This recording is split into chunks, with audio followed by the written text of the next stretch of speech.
Maritime et portuaire, Mesdames, Messieurs les membres du gouvernement, Mesdames, Messieurs les ministres des Infrastructures et des Transports des pays frères de la Guinée-Bissau et du Mali, de la Guinée-Bissau et de la Côte d'Ivoire.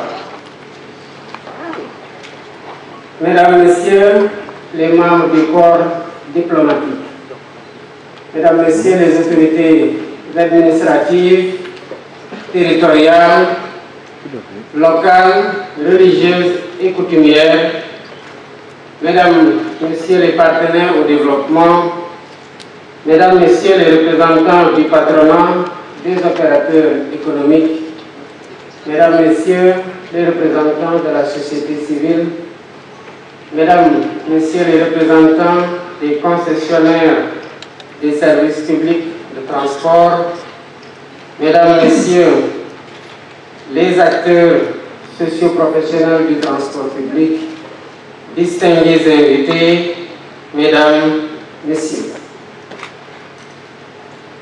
Je tiens tout d'abord à exprimer ma profonde gratitude à nos hôtes qui, par leur présence, témoignent de l'importance accordée à ces états généraux des transports publics.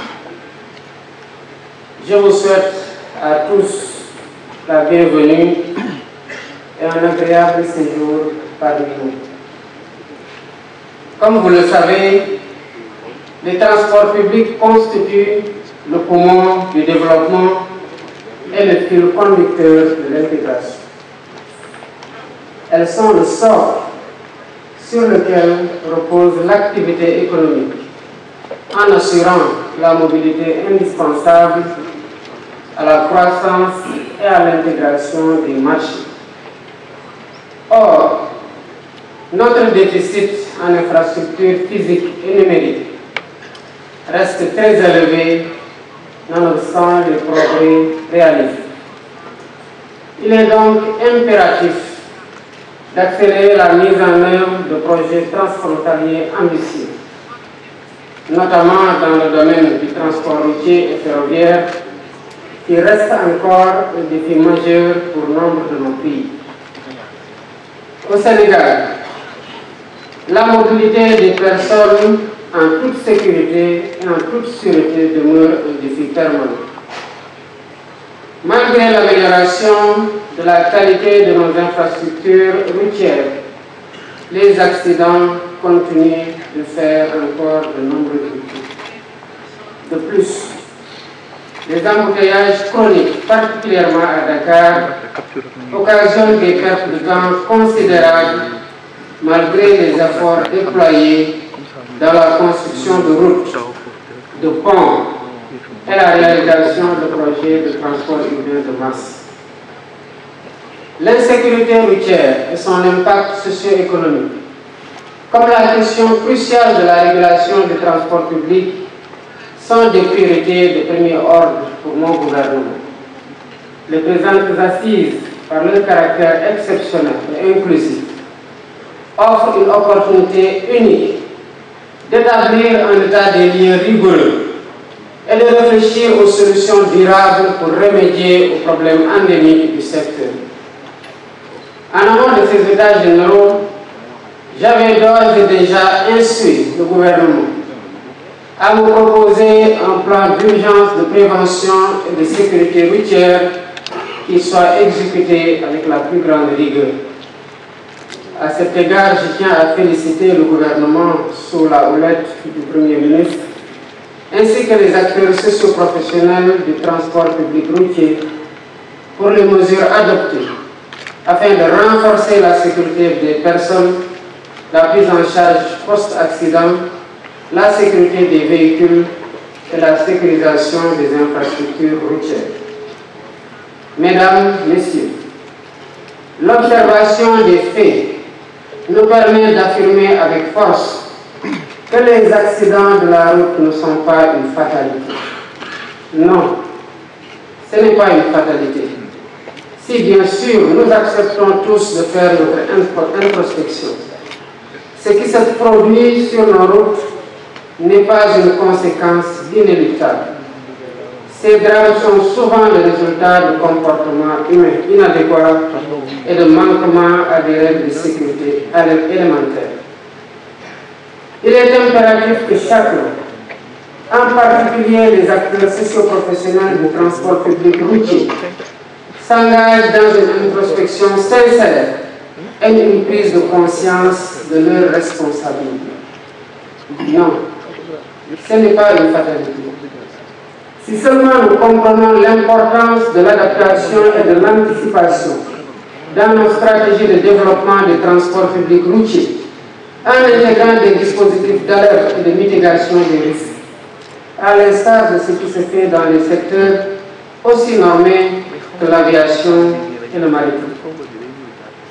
C'est dire que nous ne devons plus faire les choses comme avant si nous voulons bâtir ensemble un avenir durable pour nos systèmes de transport public.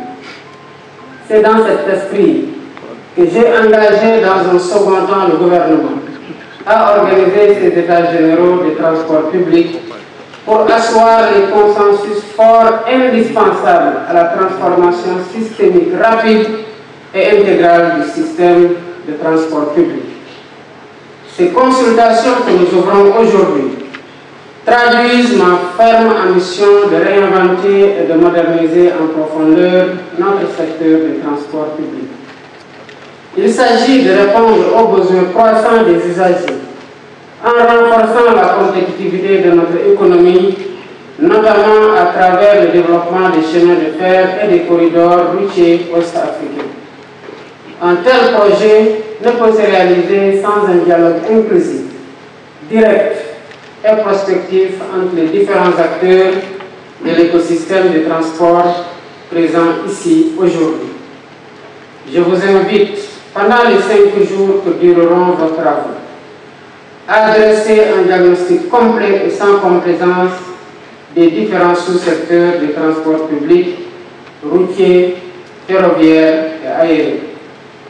Vous devrez également définir les contours d'un système de transport inclusif et durable, capable de prendre en charge les nouvelles formes de mobilité, qu'elles soient électriques ou digitales, tout en reposant sur une réhabilitation stratégique du chemin de fer comme solution alternative aux routes, afin de réduire leur pression et de les préserver. Vos recommandations, je le pense et j'en suis convaincu, viendront enrichir le travail déjà entamé par le ministère des Infrastructures et des Transports terrestres aériens. Telle est l'ultime finalité de ces assises et je suis convaincu qu'une feuille de route concertée sera adoptée à l'issue de vos travaux pour améliorer la sécurité, la résilience et l'accessibilité de nos transports publics dans une perspective de mobilité durable. Je félicite le ministre, M. Malick Ndiaye, ministre des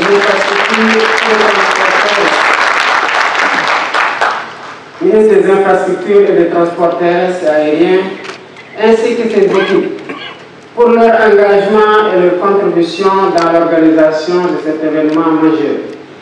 Sur ce, je déclare ouvert les états généraux des transports publics et vous souhaite plein succès dans vos travaux.